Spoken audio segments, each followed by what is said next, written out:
Hai, halo kawan-kawan pecinta catur dan selamat datang kembali di Naruto Chess Channel. Di video kali ini, saya akan bahas catur yang sangat menarik yang dimainkan antara Coach Berthold melawan Heinz Nowara. Permainan ini terjadi pada 24 Juli 1938.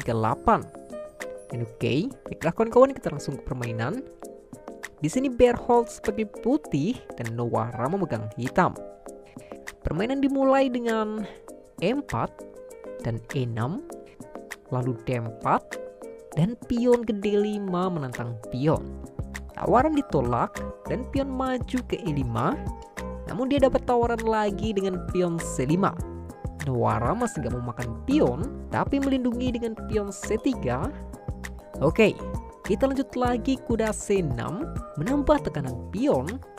Balasan yang sama, pengembangan kuda ke F3 untuk perlindungan. Nah, ternyata Nowara yang memulai agresif dengan menteri ke B6.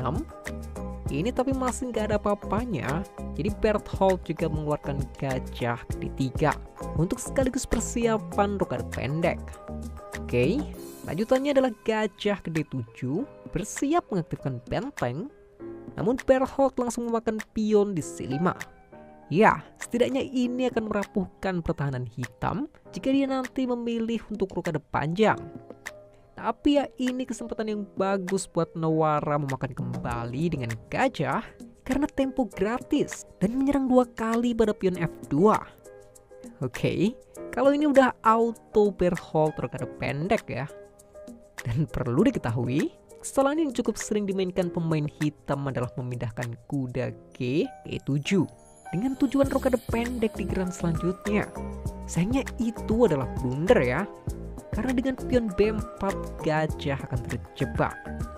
Jadi untuk itu pion F6 menjadi pilihan Nowara saat ini menentang pion.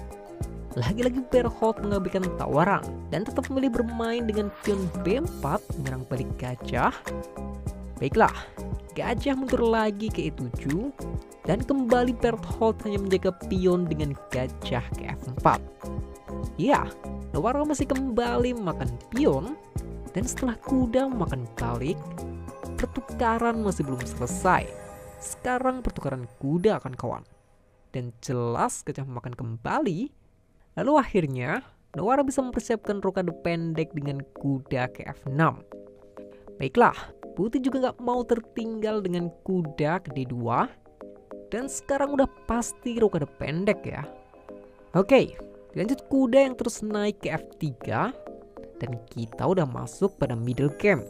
Tanpa lama Nowara langsung memainkan pion A5 kembali menentang pion. Namun kali ini Berthold memakan pion. Dan setelah dimakan kembali dengan benteng, Berthold mengaktifkan bentengnya ke B1, menyerang menteri dan pion di belakangnya. Jadi setelah menteri ke A7 melindungi pion dan menekan balik 2 kali, ternyata kedua pemain sama-sama agresif guys. Itu terbukti karena Berthold langsung memainkan kuda ke G5 dengan ide yang terlihat dia mau makan kuda dengan gajah agar bisa memakan pion lemah di A7 ya. Jadi untuk itu Nowara melakukan perlindungan dengan pion ke G6 terlebih dahulu. Lalu teruskan dengan gerakan yang agak unik, benteng ke B2 kan kawan. Apa kalian tahu tujuan dari gerakan ini? Ya, benteng berusaha menjebak hitam untuk mau makan pion A2. Dan benar saja, Nowara langsung memakan pion dengan benteng.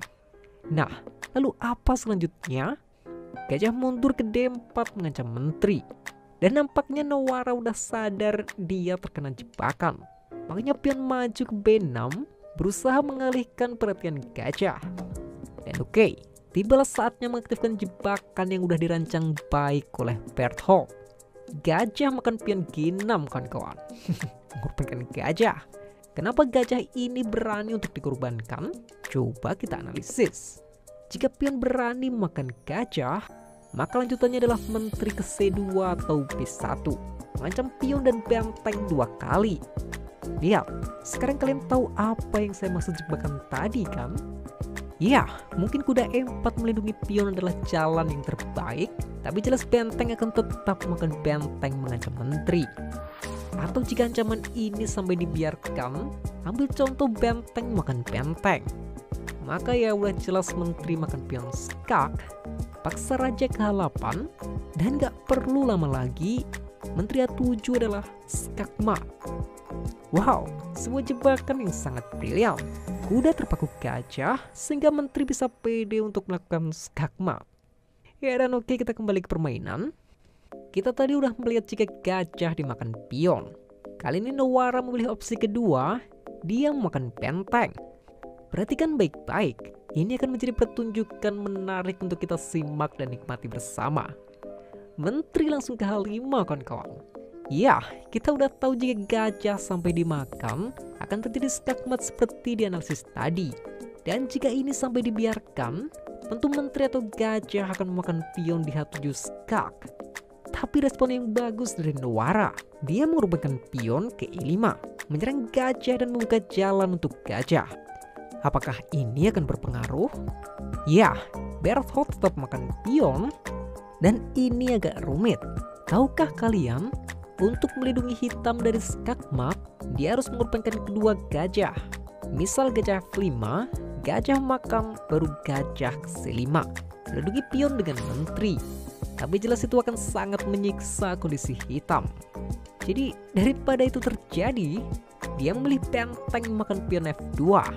Sebuah langkah pertaruhan atau bisa dibilang ini spekulasi kawan-kawan. Kenapa? Karena jika benteng makan benteng, menteri bisa ke A1 skak. Benteng akan menutup diikuti dengan gajah ke C5 skak. Jelas keadaan langsung berbalik dan hitam akan menang. Tapi udah saya katakan ini adalah langkah spekulasi, di mana selalu ada sedikitnya dua kemungkinan yang bisa terjadi kan? Berthold gak mau makan benteng, tapi balik makan pion mengorbankan menteri skak. Ya, kalau ini bukan spekulasi lagi guys, ini adalah langkah paksa, kuda harus makan menteri. Lalu berakhir dengan gajah makan kuda skakmat. Wow, ini adalah skakmat yang sangat brutal. Ya jelas ya, posisi hitam ini gak main-main, tinggal benteng makan benteng dan skakmat. Iya, tapi permainan seperti ini selalu menarik dan menghibur jika kita simak dan pelajari. Di samping skakmat yang brutal, cara Berthold membangun serangan dan membuat jebakan tadi juga cukup rapi kan? Kedua pemain memang bermain terbuka dan sama-sama agresif. Ini jelas sangat masuk akal jika terjadi banyak kombinasi, dan jelas pada akhirnya siapa yang paling cepat melakukan skakmat, dia adalah pemenangnya. Ya, dan oke lah kawan-kawan, sekian dulu video kali ini. Semoga videonya bisa menghibur dan partainya bisa bermanfaat. Dan jangan salah kata, saya mohon maaf. Franchise Lovers, terima kasih.